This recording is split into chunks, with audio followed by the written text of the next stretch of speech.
impacts our world, and a field that I would have been delighted to have exist when I was in graduate school.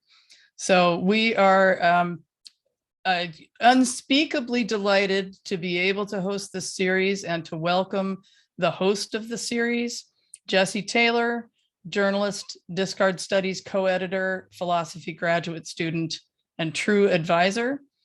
Jesi's work and research lie at the intersection of Black studies, genocide studies, ethics, and legal theory, with a focus on how waste management disproportionately impacts chronically disenfranchised communities. Today's is the second in the series of webinars. We have recorded the first webinar and we'll be recording this webinar. All recordings will be available on NRDC's YouTube channel. Reach out to us for more information on that if you need it. Today's webinar will be on waste colonialism. And just before we get started, a little bit of housekeeping. Please put in the chat, direct to me if possible, any questions that you have as we go along, and we will be collecting those questions and posing them to Jesi. We will have plenty of time at the end to cover whatever you're hoping to find out that Jesi doesn't get to before you ask it. So again, put questions in the chat, direct them to me if possible, Darby Hoover, and I am happy to turn it over to Jesi now. Thank you for that intro.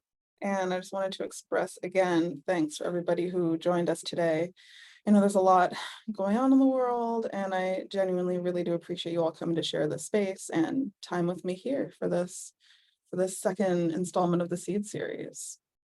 So as Darby said, the topic today is going to be waste colonialism, and I do just want to preface this by really saying, you know, it can't be fully comprehensive. There are going to be some things that are just going to be planted seeds that I encourage you all to learn more about. And yeah, I really just want this to be a great point of departure for everybody to start learning a bit more about not just the world of waste, but also colonialism and how it impacts all of our lives, and even sometimes the uncomfortable and often unwitting ways that we perpetuate some of these things in our own lives. All right, so just to get things started here, we're going to start with some guiding questions. And I'm going to tell you a bit about the main questions that are framing this particular session of the Seed series.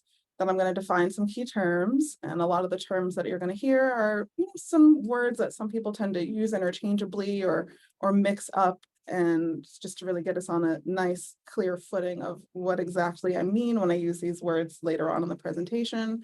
Then we're going to talk about waste colonialism in the present day that's impacting people right now. I'm just going to focus on a few different places in the world, but as I said before, it's not comprehensive, so I will be zooming in on a couple of places, but none of these things are isolated incidents. This is a global project. Colonialism is a global project. Just want to make sure we're all on the same page about that before I get started. Then we're going to talk a bit about, you know, waste and violence and how waste itself can be manipulated and controlled or ignored to the effect of causing harm, not just to people, but to bioregions, environments, and just multiple kinds of communities, be them human beings or not. And then, of course, we're going to talk about decolonization is not a metaphor, which is a foundational text to my own research, and I'll get a bit more into that later. All right, so let's start with some guiding questions. So one of the first questions that is framing this session is, you know, what is the difference between waste inequity and waste colonialism? Then how can our personal relationships to the land on which we live and work inform our work as climate activists? And then what is the relationship between colonialism, capitalism, and waste? But just to zoom in a little bit to this one in the middle, it's really important to interrogate our relationships to the land that we live on. Many of us, if not most of us on this call right now, are settlers. Some of us may be descendants of Native folks, but it is really important as we're starting to talk about things like colonialism that we always have that in the forefront. You know, what is our actual historical, family, ancestral relationship to the lands that we're on? So to some key terms here. So we'll start with colonialism here. These are my personal definitions that I use just to try to make it hopefully as clear as possible. So colonialism is violent, domination-based process whereby a foreign nation or state settles and controls a region with an already existing sovereign people. I will give a specific example of this when I talk a bit later on about Palestine. Then, of course, capitalism. It's a political and economic system marked by private and corporate ownership of property, business, and industry, and seemingly free trade markets. Then we have imperialism, which are policies and ideological leanings that stress expressing power through military force, violence, and territorial acquisition. And when we're talking about ideological leanings, we're really talking about collections of belief systems for the most part. So then when we get into these specifics here, waste colonialism, and I'm borrowing these definitions here from Dr. Maxi Boron, whose work has been so instrumental to my own research, and I am incredibly indebted to their research. But Max describes waste colonialism as how waste and pollution are part of the domination of one group in their homeland by another group. And then toxic capitalism, which is the transboundary, as in moving across different boundaried lands, regions, etc., disposal of a variety of hazardous and toxic wastes, including electronic waste, or as I'll refer to it later on, e-waste, persistent organic pollutants, industrial waste, decommissioned ships, municipal solid waste, radioactive waste, and other toxic waste from areas of privilege and affluence to areas of lower economic status and influence. And I just want to add on here, just to kind of really get us to illustrate it, one huge example of this hazardous and toxic waste is military waste and waste from things like explosions and other forms of military violence. So just to keep that in mind as well. So we're going to get right into it. And the main things that I'm really trying to center in this particular section are some other foundational texts that I highly recommend everybody read, see if you can find maybe a book club. And there's also tons of awesome interviews and articles and essays about the books and texts that I've included in this section. But this one, Mapping Abundance for a Planetary Future, I encourage you all to focus mainly on the bolded and italicized words that I have in these quotes. So in this one, for instance, I'm going to read the full text, but really focus on the bold italicized words here. So the author writes, I see these conditions of cartographic depletion replicated again and again in Hawaii and in other indigenous places in the world. The corporate manufacturing of wastelands through the processes of exhausted settler colonial cartographies. Now, I want us to focus for a moment on this idea of corporate manufacturing of wastelands. If you happened to see the first seed series, you'll remember that I talked a bit about this idea of wastelands being created. They're not just spaces or regions in the world that happen to exist that way. They are existing in this way because of policy, planning, etc. And so as we're moving forward, thinking through some of these ideas here, it's really important to drive this home here, that these conditions that these communities and that these ecosystems are suffering harms in, these are the direct result of actual choices made by people in positions of power. So again, the manufacturing of wastelands is something that we really need to focus on when we're talking about colonialism in relation to waste. Then moving forward here to this book, Waste Siege. It's definitely one of my top 3 favorite books I've ever read in my entire life, and I cannot recommend it enough. But this particular passage that I pulled out here is from this incredible resource on the Discard Studies website, where we gathered countless different essays, articles, books, etc., that specifically focus on waste colonialism in Palestine. And so this quote here, as I said, I will read the passage, but definitely focus on the bold and italicized words. And again, this is just so we can really get some grounding before we get into some more nitty-gritty stuff. So Palestinians are so continuously forced to live inundated by waste and a sense of their own wastefulness, that waste and the environment have collapsed to form a single ecology. This ecology shapes much about social, political, and economic life there. Palestine's waste siege is only worsening. Israeli domination over the Palestinian territories it occupies is the primary culprit of continuing environmental degradation, which is in turn critical to the reproduction of that domination. Now I want to focus on the word forced and these phrases here, continuing environmental degradation and the reproduction of that domination. So to give an example of what I mean here. So when people that are living in this occupied state are dealing with the negative repercussions of this environmental degradation, there are certain things that they would need to be able to build the necessary infrastructure to be able to improve their conditions and such.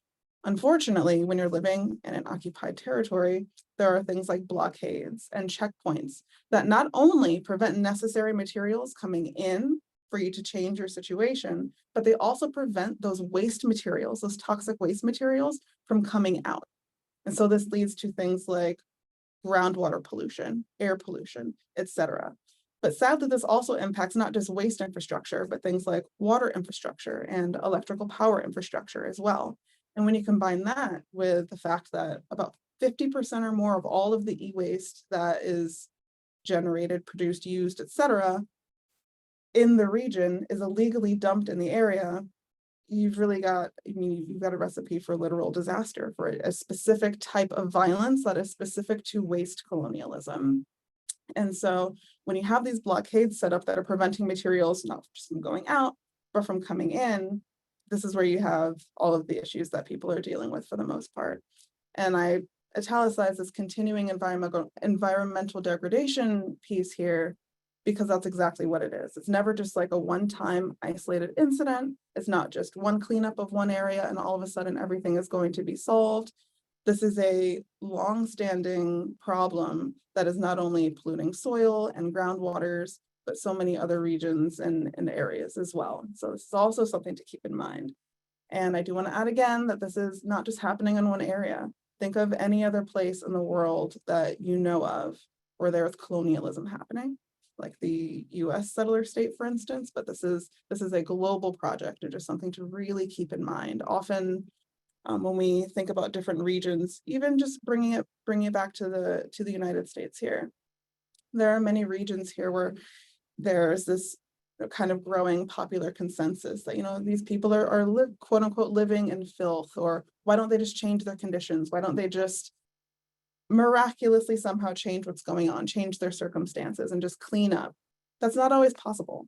Lack of access to resources, and sometimes the purposeful deprivation of people being able to have access to the things that they need in order to improve their conditions. Now we're just going to talk about the Global South, specifically with respect to e-waste. So this is from a great report that I recommend everybody read called Lessons from 50 Years of UN Sustainable Development Policy. And again, focus on the bold and italicized part. But it says here that the story of e-waste is sometimes presented as a cautionary tale of how the global North dumps its problems in the global South. While this narrative can be true of some hazardous waste, e-waste is more complex. South-South transfers are increasingly common, meaning transfers between different regions in the global South.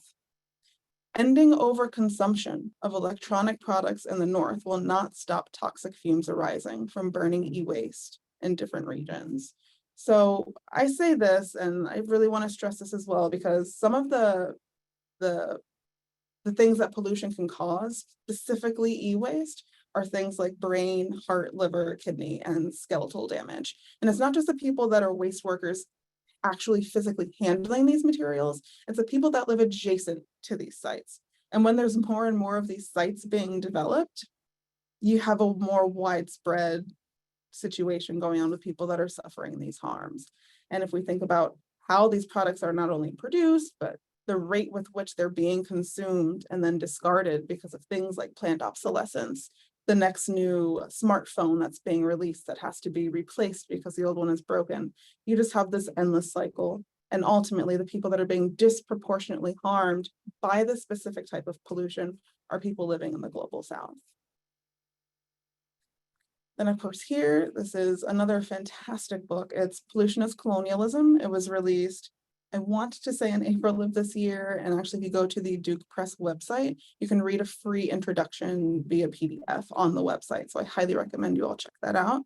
But I'm going to read this passage here and of course focus on the bold and italicized part. So pollution and wasting can also accomplish enclosure and dispossession. Geographer Tom Perrault writes about how mining contamination on the Bolivian Altiplano results in such toxic water that people must leave their ancestral land and livelihoods. Dispossession by contamination is another way that land is accessed for settler goals, whether intentionally or not. And I do want to stop here for a moment and really focus on this bold and italicized part. Elsewhere in this book, Pollution is Colonialism, Max talks about this idea of, you know, benevolent colonialism, where in certain regions there will be people, who are doing seemingly incredible acts where they're creating recycling areas, maybe composting, for instance. But ultimately, what we're doing is we're composting on stolen land. And so when we're participating in some of these environmental, quote unquote, sustainability initiatives to try to reverse some of these damages, we have to be very honest about the ways in which we may be perpetuating colonialism by our very actions. And so that's why it's really important to really be honest with our own selves too, about what is our relationship to this land and what is it that we're doing, and are we accessing these lands for settler goals?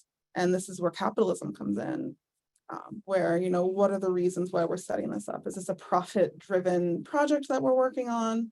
What is going on? And we really have to have all of these questions in our mind, not just when we're doing the work or out advocating for things, but just generally speaking, when we're having conversations with people, when we're interrogating our own belief systems. It's really important that we ask ourselves, not only what is my relationship to the land, but to the people that are the original stewards of this land and their descendants, what are they saying about what's going on? Because time and time again, it's been shown and proven that the original stewards of the land, caregivers of the land, they're the ones who have known exactly what to do from the beginning. So we just have to keep that in mind as we're moving forward here.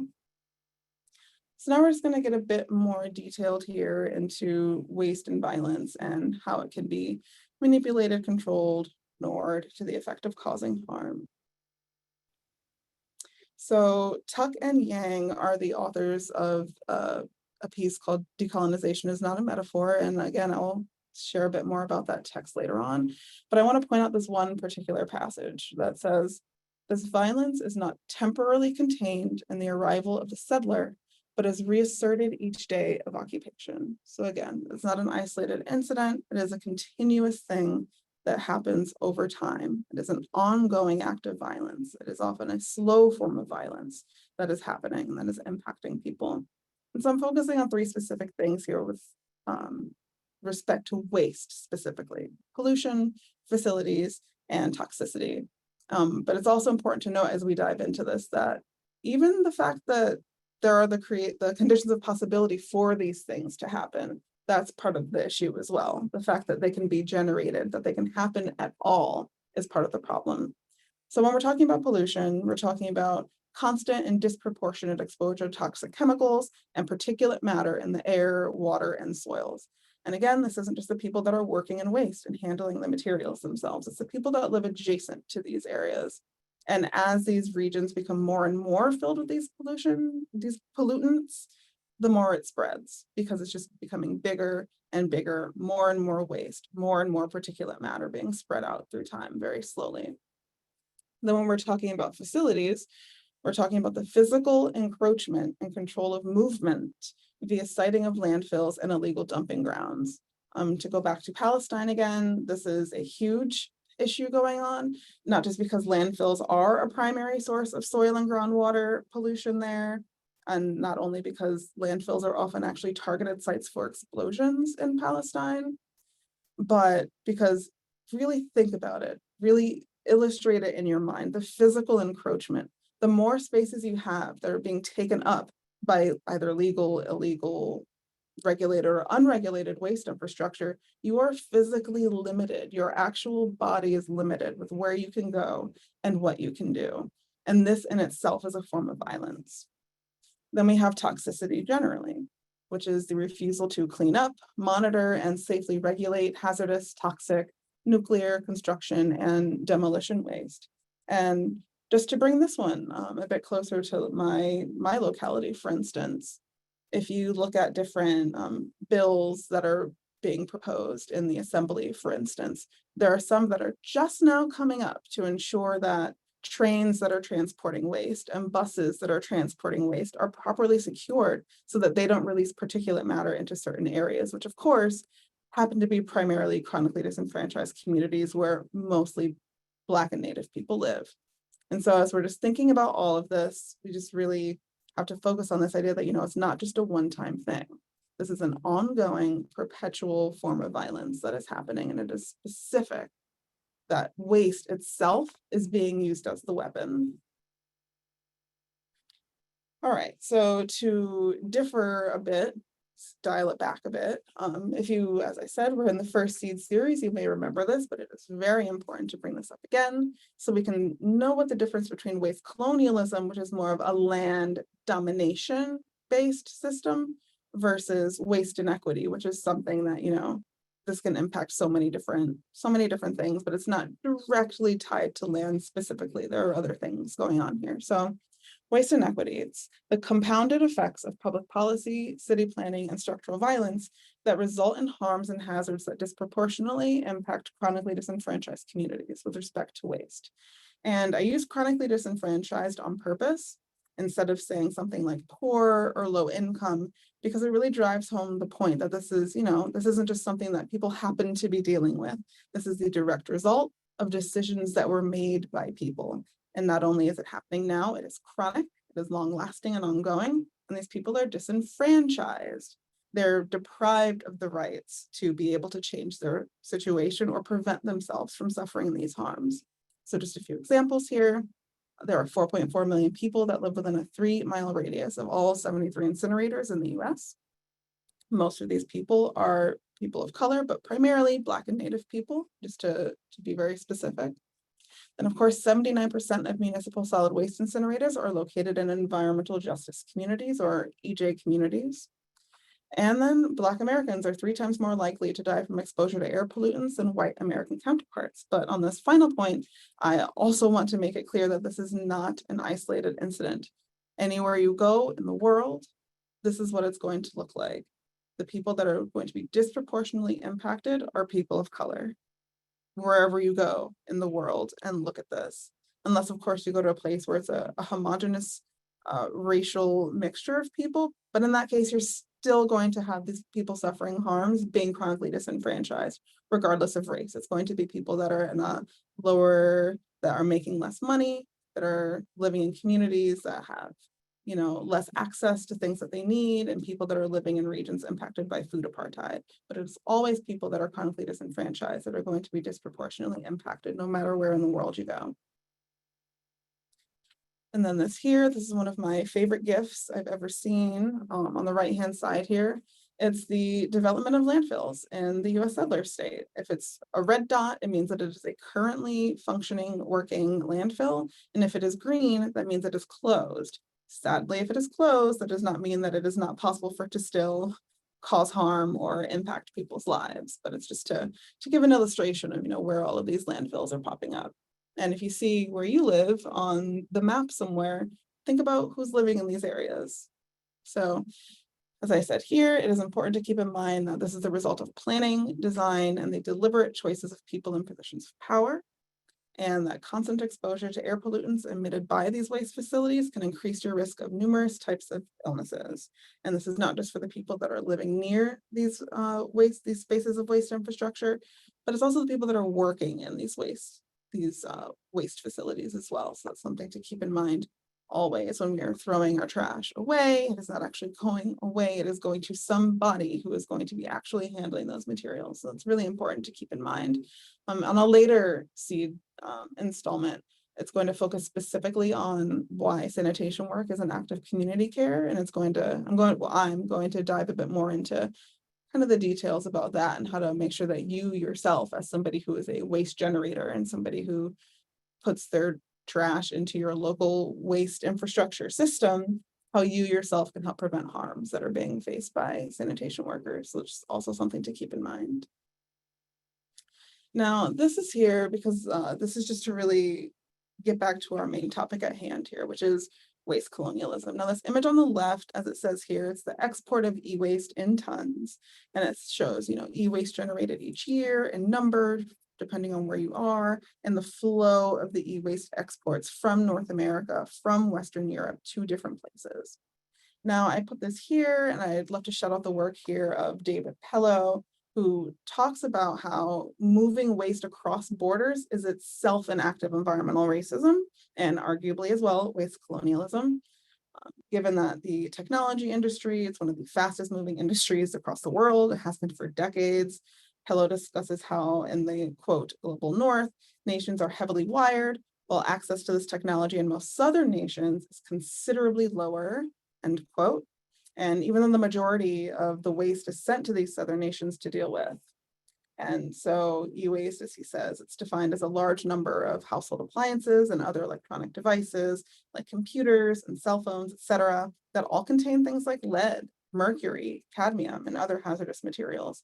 And as I said before, the health effects of being constantly bombarded by these fumes, these particulate matters, it ranges. It's not just, minor things, it's actual things like heart, liver, kidney damage, et cetera. And in some places like Palestine, for instance, a large percentage of waste workers are children living in Gaza. And so when we really look at this full picture, it's just a much bigger picture than we often like to make it. And so I really like to drive that point home just so we can really situate ourselves as honestly as possible. And then on the right-hand side here, we have this image of, this is Nova Scotia. And this is an image from the Enrich Project, which stands for the Environmental Noxiousness, Racial Inequities, and Community Health Project, which is a collaborative community-based research project on environmental racism and African Nova Scotian communities. And their main focus is to really drive the point home that, while climate catastrophe is impacting literally everybody, Indigenous, Black, and other chronically disenfranchised communities are the ones that are going to be disproportionately vulnerable to climate catastrophe because they are more likely to be exposed to that pollution and the contamination from nearby industry. And we're also more likely to live in places where they're going to face these things being dumped in your backyard, for instance. And sadly, this in turn also leads to people being disproportionately impacted by other negative effects like sea level rise, disappearing shorelines, heavy rainfall, storms and floods, heat waves, wildfires, poor air quality, and higher rates of climate-related diseases. And so this is also something to really keep in mind, especially as we're seeing increasingly extreme summer weather, for instance, hurricanes. And with this, not only do we have to think about actual pollution and waste in the waters that's being transported all of these different wild ways, but also the communities that are going to be impacted as climate catastrophe worsens these storms, and certain people are going to be impacted. And frustratingly and heartbreakingly, the problem when it really comes down to it, it's not the extreme weather. It's the conditions of possibility for the suffering that people face. So it's those deliberate choices made by people in positions of power to not ensure that people that live in these particularly vulnerable communities are going to be safe and protected.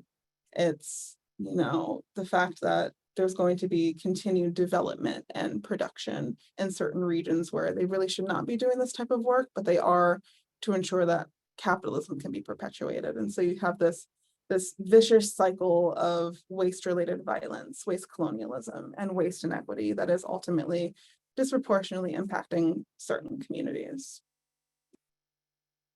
Which brings us to plastics. Just to give a brief little overview here, when raw materials like natural gas, plants, or oil are refined into ethane and propane, this is when the plastics making process begins.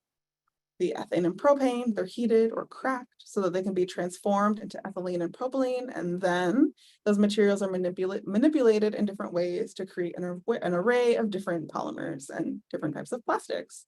And ultimately, since these synthetic plastics are made from fossil fuels, they're made from the remains of living organisms. And it's important to make this note, and I'll explain why shortly, but really is really important to keep in mind here. They're made from the remains of living organisms, which in itself is another form of waste colonialism.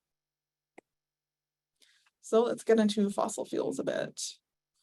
So what exactly are they? When we're talking about oil, we're talking about hydrocarbon-rich liquid fossil fuel sourced from underground reservoirs, mostly sedimentary rock or tar sands.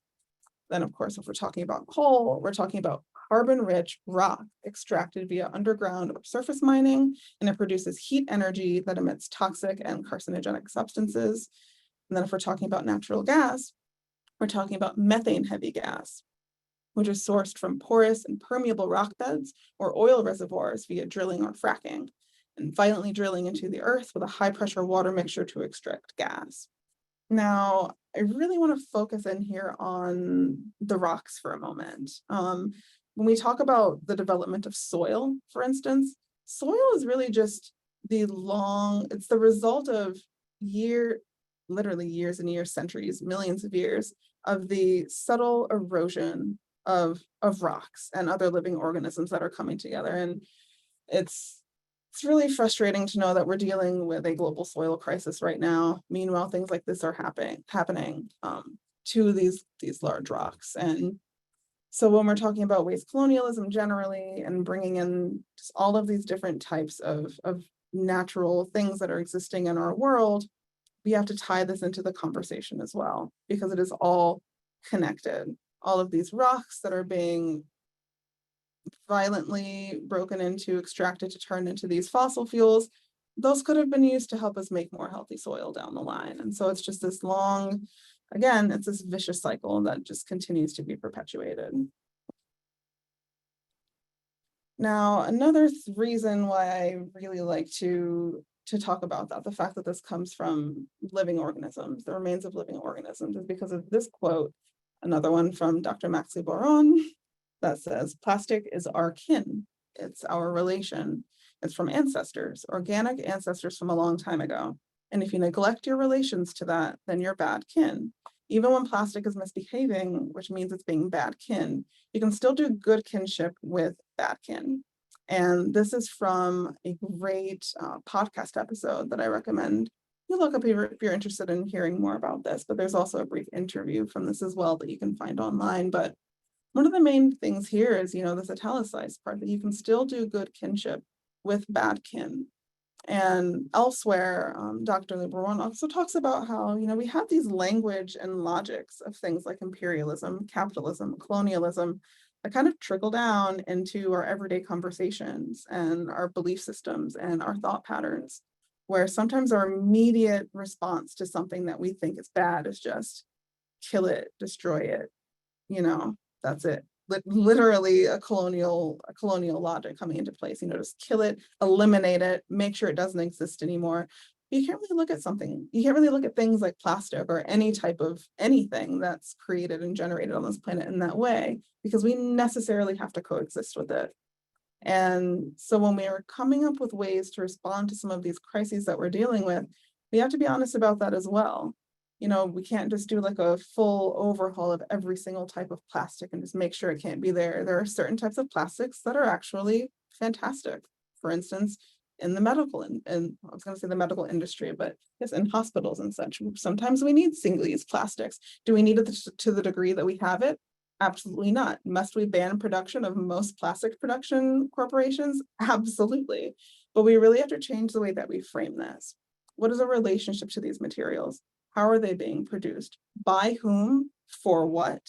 And ultimately, what is the full life cycle of these materials? And how can we as consumers, and maybe you're on the call, you're somebody who is a producer or generator of something like this, what is our full actual relationship to it? And not just ours, but any people, beings, ecosystems, and bioregions that could potentially be impacted by the harms of waste mismanagement. Now, decolonization is not a metaphor. It's one of those texts that it's been met with a lot of critique. Critique is an incredible thing. I always say it's an incredible thing. But one main passage that I want to just bring up here before we kind of slide our way into the Q&A is this. And again, please focus on the bold italicized part, but I'm going to read the quote that I have on the screen here. "Decolonization brings about the repatriation of Indigenous land and life." I'm going to read that again. "Decolonization brings about the repatriation or rematriation, depending on where you situate yourself in the discourse, of Indigenous land and life. It is not a metaphor for other things we want to do to improve our societies and schools. The easy adoption of decolonizing discourse by educational advocacy and scholarship, evidenced by the increasing number of calls to decolonize our schools or use decolonizing methods or decolonize student thinking, turns decolonization into a metaphor. And I think it's important to sort of end on this note, because often the word decolonize or decolonization, they really are just thrown around as if it's just another metaphor for, make something better or make something more equitable. And that's not what it is. It's really about bringing about the rematriation of Indigenous land and life. And if that's not what something is doing, then we're not decolonizing anything. It's important to note, though, that there are other ways of approaching the things that we do if we want to have this sort of mindset, of doing the most that we possibly can to bring about the conditions of possibility for decolonization. And this is where you come into things like, anti-colonial methods, where you are doing all that you possibly can with the resources that you have, your positionality, to ensure that you're doing all that you possibly can to combat the perpetuation of colonialism in whatever space it is that you're occupying. But ultimately, we have to ensure that when we're talking about decolonization, when we're talking about decolonial methods, we're not just using it as a metaphor, when this is a very real project that's actually leading to the loss of life and sacred lands. And so that is what I'm going to end on. And I'm really excited to get this Q&A started. We definitely have time for plenty of questions. And I'm looking forward to see what you all either have to say or ask. Like, please feel free to just share any comments, any thoughts, anything at all that you'd like to share. Thank you so much, Jesi. Mind blown again, as always, when I listen to you speak on these issues. We do have a few questions in the chat. I'm going to encourage you, Jesi, to stop sharing the screen if possible, just so we can get people's faces on the screen if you want to turn your cameras on and we can see who's joining. So I'm going to go in order here, which means that some folks who gave questions as we were going are going to get their questions answered first, but I see them, I see you, I will get back to you.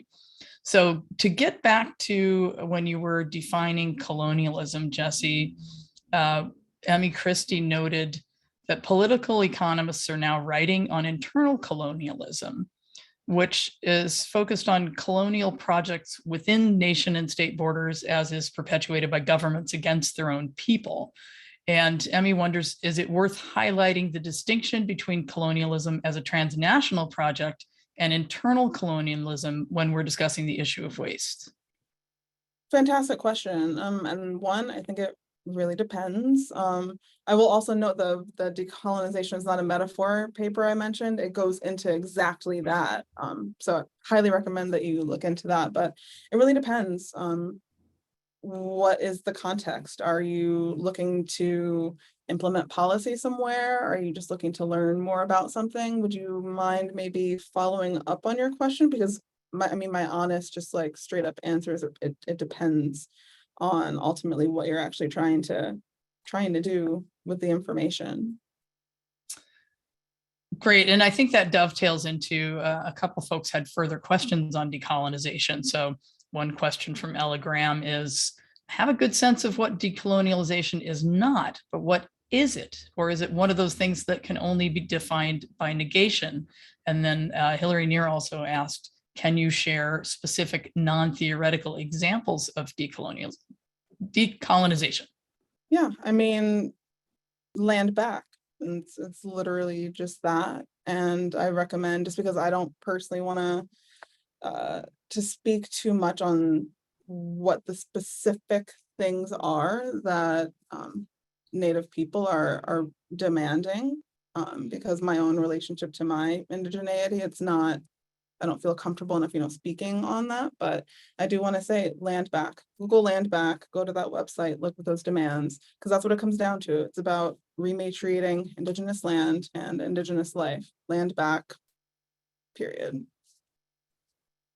Great. This is great because your answers are dovetailing into the next question. So it's almost like this was scripted, but it was not. Clarissa Libertelli asks, what does repatriation or rematriation of Indigenous land and life mean in this context? depends on where you are. And I hate that that's the answer that I have to give, but it absolutely 100%. Thank you for putting that in the chat. But it depends on where in the world you are, depends on what is happening on the lands right now. It depends on whether or not all or some parts of those lands have already been, reclaimed. It absolutely depends on where you are. So many of these things depend on who is in power. What does it look like in terms of who is actually caregiving to the land? Then that's why it's so tricky, because you can't just look at it from one way. There are so many factors that come into play, but the number one thing I always just say is go to the descendants of the original caregivers of the land, wherever you are, and start from there. Chances are there is a website where you live. You can go to this website called, I believe it's native-land.ca or something like that. Find out the names of those groups and start there and go from there, because it really ultimately depends. And I will always defer to the native peoples on the lands to see what they say their answers are. Great. And again, moving it to another question, and I'll just note that, it's great y'all are keeping the questions coming in the chat, which is very helpful. And thank you also to Maddie and Gil for posting some of the resources that Jesi is mentioning. And I'll just note as well that since we do have a little bit of time here, if you would prefer to ask your question in person, go ahead and raise your hand and I will call on you in the due course of managing questions from chat, as well as looking for raised hands. So getting back to some of the questions from chat, which I think again relates to your noting that you have to really look at the specific place and context for some of these examples. You mentioned you might have some clear examples from Palestine. This is a question from Hillary Neer. Can you share? Yeah, can you kind of expand what you mean by specific? Because I thought I kind of went a bit in when I was giving examples, but mostly just the issues I was talking about with the blockades preventing wastewater and electrical power infrastructure from being built, and the fact that 90% of sewage, for instance, is untreated and it's polluting groundwater, and all of these things that people are suffering there. It's a direct result of occupation. I mean, last year, for instance, there were constantly bombs being dropped on landfills. There was the bombing of farmland, the destruction of olive trees, for instance. I mean, there's so many things that's it's just a direct result of Israeli occupation. And you see it in other places as well, but ultimately it's, you're preventing the people there from being able to fix their infrastructure, and then you're also preventing them from being able to create waste infrastructure where they're already living, and then you're using the site of what it looks like there to be like, oh, you don't know how to take care of your own region, so we shouldn't. It's just an endless cycle. It's so many things. And Hillary, I see you there on camera, so I'm wondering if you wanted to expand on that question or whether Jesi addressed it. Yeah, I just heard you mention, thanks for the recommendation on the book. Read Waste Siege. I'm telling you, it's incredibly painful, but it's an incredibly well-researched ethnography. Great. Yeah, I thought there was a decolonialization example from that you had flagged, like, oh, I'll mention that later, but it sounds like that was not the case, and I'll read the book. Awesome. And there are a couple more questions in the chat, and I will get to you. I do see them, and I want to just turn real quick to Maya, whose hand is up, just in case your question is teeing off this discussion. Yeah, it is a little bit. It was just prompted by that. Thanks for taking my question. I was just wondering, in terms of like solution-oriented resources in terms of political action related to, for example, oil subsidies and large agriculture subsidies, the type of things that financially, like economically, are propping up these systems. Do you have any recommendations in terms of current action, current bills, like anything that we could, as organizations, write letters of support, or just be supporting actions against those kinds of structures? No, 100%. And great question. I think, again, and I hate that I keep going back to this, but depending on where you live, the number one thing I say to go to is your local climate justice activist, because so many of them on their websites, like time and time again, they have incredible like reports and resource guides where they'll have prompts where, they say, these are the specific bills, these are specific people to reach out to, these are the specific causes to focus on, and they'll have it all laid out depending on where you live specifically.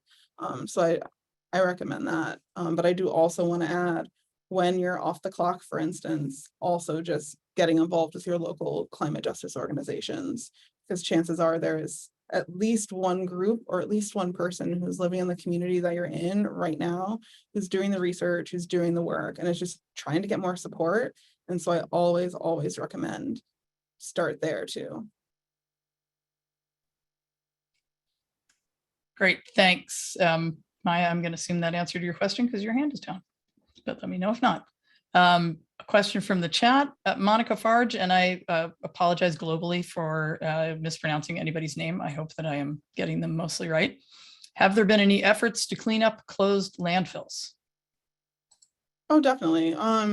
And there's even a map on the EPA website that shows you, and not just landfills, other types of waste infrastructure, toxic waste sites, hazardous waste sites, etc. There's this awesome interactive map where you can go and actually look and see, has a project already started? Does a project need to be started now? Is it being completely neglected? And yeah, there's so many things like this that have already been started. And luckily, as I said, there is that resource, there's that map. And just, if I may, I'm going to add a tidbit, which is that most post-closure agreements that exist between companies that own landfills and their pledges to remediate or reduce harm associated with specifically air or groundwater pollution resulting from those landfills, most of those post-closure agreements terminate after about 30 years after the landfill has closed. Guess when leaks start happening in the landfill? Guess when the groundwater starts getting affected? Probably about 30 years and 6 months, typically. So often the challenge is no one is legally responsible for that remediation of a municipal landfill in particular. So that's one of the things that happens with landfill closures. Okay, on a somewhat related note, Mira Huback asks, there are state policies requiring increased diversion of organics, including food waste, from landfills, which will mean siting more compost and/or anaerobic digestion facilities. When siting those organics recycling facilities, how do you limit harm via a waste colonialism lens? So yeah, as soon as I saw that question pop up in the chat, I got really nervous because, to be honest, that's the number one thing I've been thinking about lately. That's literally when I was working with an organization that focused on organics recycling, that was the number one thing that I was thinking about all of the time, because it's tricky, because there's one big part of it that I can't let go of, is that a lot of these things that are being cited, these facilities, it's ultimately a profit-driven thing. Like often it is tied to, like a places like quote unquote zero waste goals and such. But ultimately it's often a profit-driven thing. And it's very tricky. This is a very difficult question to answer. I guess I'll just stream of consciousness. I'll give you my my initial answer because it's really difficult. But for me personally, since this is my main focus is actually organics recycling. That's what my main passion, I guess.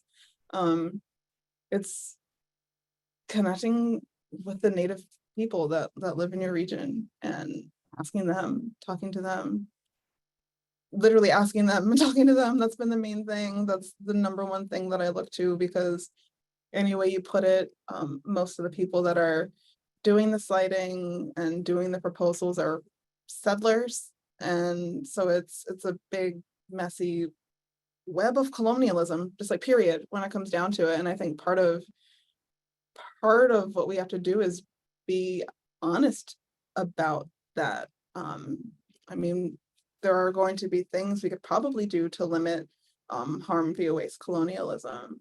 I mean, through a waste colonialism lens, but when it really comes down to it, there is no rematriation. If there is no rematriation of lands and life, we are ultimately still perpetuating waste colonialism, even if we're, doing it in this benevolent way. And I think the best thing we can do is just be sadly, brutally honest about that.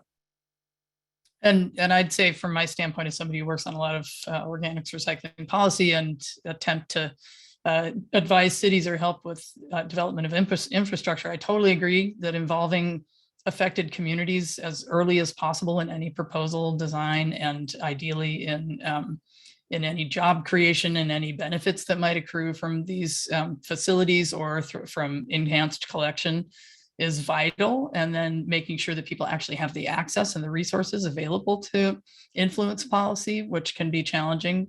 Policy happens, as we know, behind closed doors a lot of times with some influential parties, and it can be tough to get a seat at the table. So if you have a seat at the table, as NRDC often does, prioritizing making sure that we're collecting representatives and opinions where representatives can't come, and so forth. And then I'll also just note that, and here we go, Clarissa, I was just going to say, I think community composting, that scale of composting, is one of the ways to mitigate some of those impacts and tie in associated social and economic impacts as well. So since Clarissa said at her organization, ILSR, I want to encourage everybody to go check out ILSR's website on Check out the Institute for Local Self-Reliance. Yeah, exactly. And the resources on community composting, which so is many. how to empower communities through composting that doesn't all have to be industrial scale.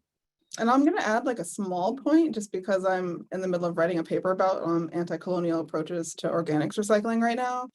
Another important thing to think about is, especially if we're talking about colonialism, I think often people forget that, when you're composting, you're literally working with millions of living beings. And I know it could be difficult to think about it in that way, but even changing our relationship to composting, not just as an idea, but as a physical practice, as praxis, it's important to take a step back and think, we're literally co-creating this incredibly awesome, magical compost with the help of like so many other species of living beings that are literally putting in labor as well to ensure that the process goes the way that it's supposed to go. And sometimes I'll say that and I'll get looks, but if we're really trying to look at this through the lens of waste colonialism, we have to be honest about that as well, where we're not just, there are actual beings in there that have to be taken care of in such a way so that they don't die in the process, so that it works. And so even just taking a step back and thinking about that part of the process, I think can be really important and illuminating as well. 100%. And I will say I've often referred to composting as a spiritual practice, which if that does not resonate with you, pretend I didn't say it, but if it does, take it and run with it. Maya, I see your hand is up, and then I want to, right after this, get back to Emmy Christie had a follow-up question that I will return to as soon as we call on Maya. Sorry about that. Hi. Hi again. Sorry to take up more airtime. I just wanted to also give a nod to the sort of response to composting, because I work for local government and in organics also, and we're looking to expand food waste, and it is really a problem. Like you call out this, like how on the one hand you want to address the economics of the situation and make it economically feasible, and on the flip side, doing that negates this sort of localized approach, which is also something I keep running into and I'm sort of questioning, is this like supportive, traditionally feminine approach versus the masculine sort of power up down approach, which waste management very traditionally incorporates this like centralized system of centralized power, whereas it seems like the solutions are kind of pushing us in the direction of like localized nodes of operation that are also more redundant and more resilient. And so something I think I keep encountering in my work is this pushback to decentralizing anything, right? The efficiency of the system becomes less efficient, but it becomes more resilient. So that's this innate question of like, how do you convince folks that the less economically beneficial or economic generating solution is actually the more resilient, long-term, like slow money solution? Because, it's just this huge question that I'm just like, to the No, core exactly. of everything. And you exactly said it. And it's that efficient. It's what I was talking about earlier, how these like logics of capitalism kind of trickle down, where it's like efficient for whom? For what? And going back to the whole cycle thing, like when you do keep things like organics recycling local, not only are you, you can get like young people are getting involved, community people, you're literally building community through composting. And when you have these, smaller, tight-knit communities of people doing this work, not only can you focus on the composting, but you can talk about the larger picture, what creates food waste? Like, why is there food waste to begin with? And you just, all these other questions come in there where ultimately it's so sad that so many of these things aren't possible because of that, the bottom line. Right. Ultimately, And what is the financial bottom line? And absolutely. until there's some kind of way to not have to rely so much on that, it's Yeah, and I think it is really important to make the case of economics because money talks. And so showing people that trucking around water and trucking around food waste is not in their interest is really kind of something I try to come back to. It's like, how do we take the economics and show, I don't know, incorporate the calculation of the environmental impacts? Like, that's very hard to do. See, and that's the thing too, because you think about, the trucks, the trains, etc., the amount of pollution they're producing, but then you look at things like, local, hyper local micro haulers who are going out on trikes, picking up things in a smaller region. Not only are you preventing the amount of pollution that's going into the air, but you're also, reducing truck traffic. You're reducing the amount of particulate matter being emitted from all of these bigger vehicles.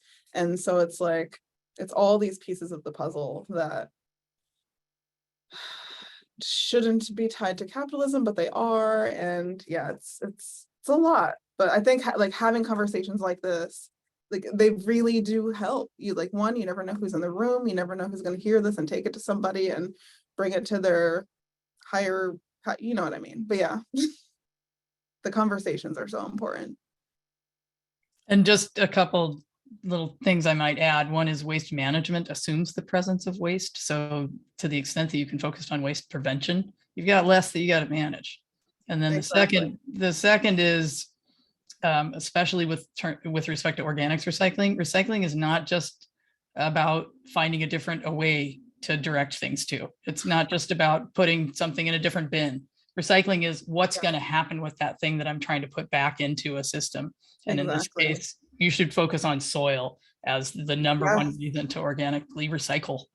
Exactly. That's one of those things too. I feel like if more people were showing all the incredible benefits of things like composting specifically, like we could be, capturing carbon. We could literally be sequestering carbon in local rain gardens. We could be having more community gardens, more people being fed with healthier soil in places impacted by food apartheid. Like there are so many things that would ultimately be these, as you said, these more resilient, longer term benefits that are just, going to waste, I guess, because it's not being properly, taken care of. Yeah.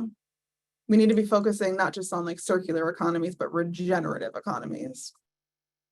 Absolutely. And I'm going to go back here, as I promised. Emmy Christie had a follow-up. So Emmy asked in the very beginning about the distinction between internal colonialism and transnational colonialism and whether that was a useful distinction in discussing the issue of waste. And then Emmy's follow-up comment is PhD research project centers historical relationships between indigenous peoples and governments in Jamaica. So we've seen that transition from being a colony of Britain to now having these colonial activities being perpetuated by our government and supported by much of the population who exist outside of sacrifice zones. Mm-hmm. So it's both me trying to make sense of colonialism vis-a-vis economic survivability and wanting to address policy gaps in environmental governance. I don't know if you have additional response to that, Jesi. Yeah, I mean, the part that stands out is, how so many of these decisions that are being made about all of this are from people that are not living in quote unquote sacrifice zones. And that's a huge part of it. If there were more people that, so one of my big things I like to focus on is, we don't just need to like give people a voice. Like, yeah, having a voice is great and being able to share your experiences is great. What we really need is collective power, like decision-making power. And I feel like a big part of the issue is that, yes, sometimes people that live in sacrifice zones get to have a voice, but ultimately, who has the decision-making power? And so I feel like, I don't know, I hope this is responding to your comment in a good way, but I think one really important thing is, where ultimately does the decision-making power lie? And not just that, but what determines who has the decision-making power? And are there ways to change how the decision-making process goes in such a way that we can ensure that the people that are being most impacted have decision-making power and not just a voice in the matter? Absolutely. And I'll just note that folks are now chatting with everyone with their questions, and I love that. Just please go ahead and do that. Don't direct anything at me anymore, because there's getting to be some good conversation going back and forth, and I like that. It depends on the composting system, Paula. Yeah. Depends on the composting system. I'll say that because there are some really awesome ones that totally work in cold climates. So it really depends on the system itself, but there are systems that exist that can make sure that it still happens efficiently and properly in cold climates. And it does seem that at the industrial scale, a lot of folks are moving from an open windrow concept, which is big piles outdoors, to more of an aerated static pile, which can be done indoors as well as outdoors, or in vessel in some cases. So there are folks experimenting with other ways to reduce exposure to weather, as well as in many cases reduce exposure of surrounding communities to odor and litter. So just to note that that seems to be some of the evolution in industrial composting. All right, so more questions about cold composting, it looks like. I'll note that if you're doing backyard composting, backyard composting is very forgiving as long as things aren't freezing over.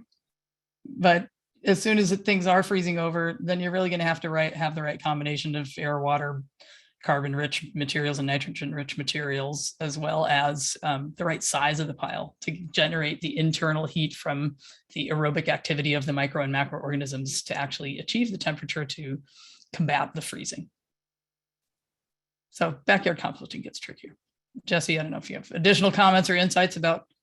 Oh no, that was great. I just love composting. So Clarissa, tell us more great ILSR resources. I will tell. I'm curious about this. We're thinking a lot about how we want to integrate kind of racial equity and colonialism more into our work and better articulate all the connections with community composting. So I'm loving this series. It's awesome. I'm wondering if you have any sort of specific perspectives on how waste colonialism interacts with food waste.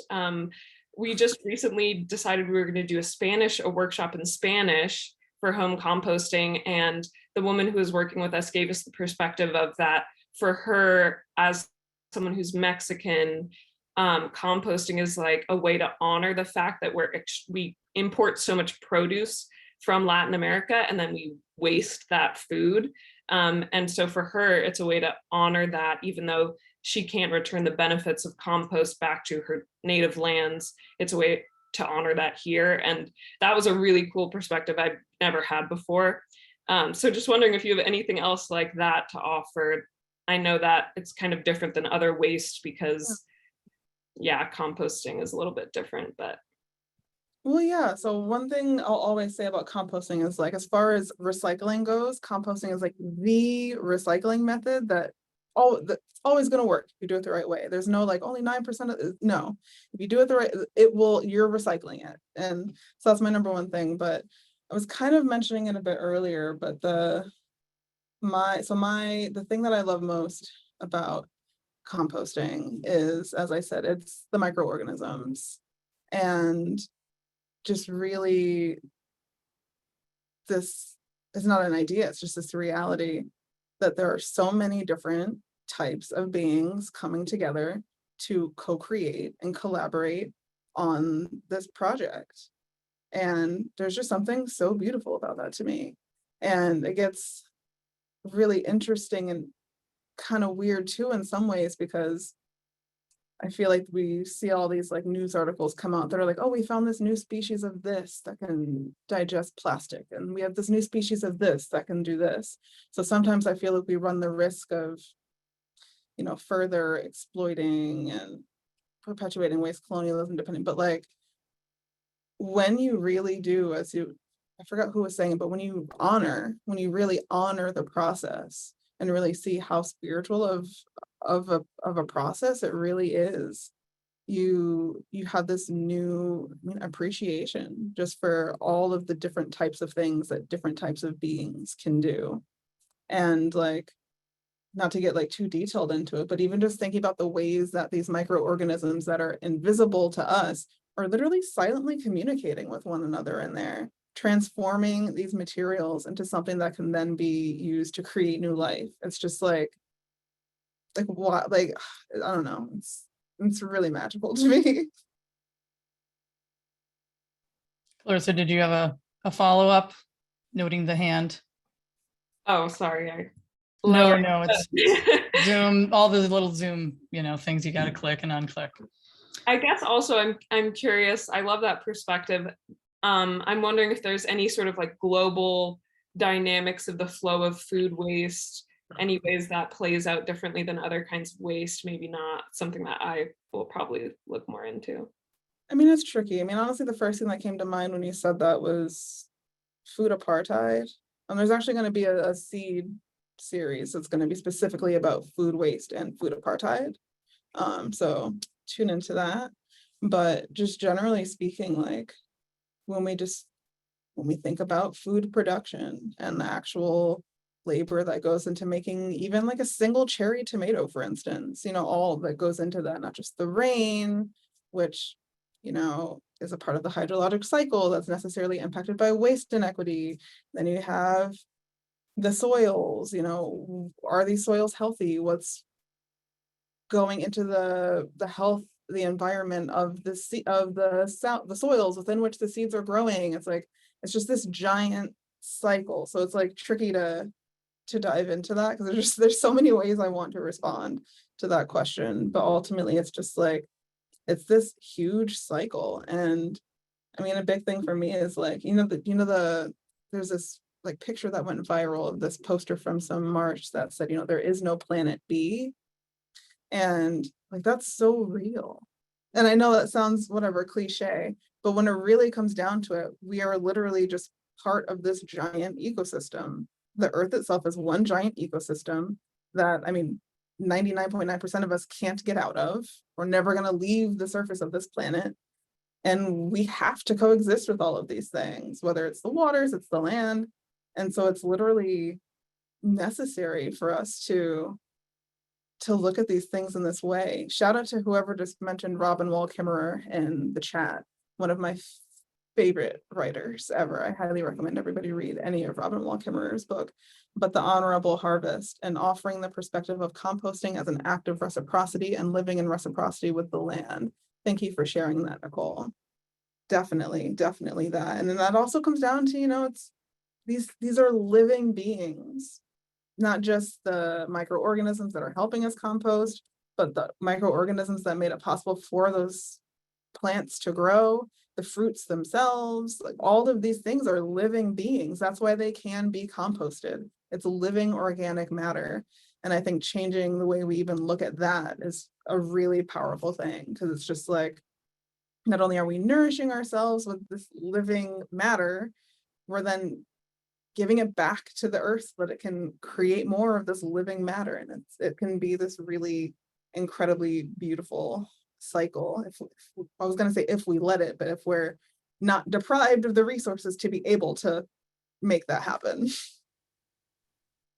I feel like that's a beautiful mic drop that we might want to end on, but I want to check with you, group, to see if there's any other really pressing question that we have. We have time for one more, or we're going to check with Jesi as well and see if you have anything else that you wanted to add before we move slowly towards our close. I mean, I will say this, I don't know if it's Jill or Gil, 100% Not just diverting organics locally, but I think composting in general is a very anti-colonial form of direct action, literally, seriously. Like you're actually physically preventing these materials from entering a landfill and increasing toxic emissions. Like literally each time you prevent, you're literally physically preventing it from ending up in somebody's backyard, causing more pollution. And the more we can make that happen, the more we can literally physically reduce those emissions. And so That's fabulous. And thank you so much, Jesi. And thank you to the group for such fantastic, engaged, thoughtful questions and comments and resources. Really appreciate everybody's sharing everything that you shared, and hope that you will join us for the next webinar in the series, which will be August 24th.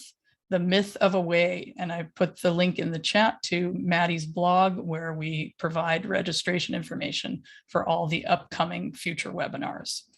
So thank you again. If you don't have those resources and can't see the chat or want to learn more, please reach out to any of us at NRDC, and we would be happy to direct your question appropriately.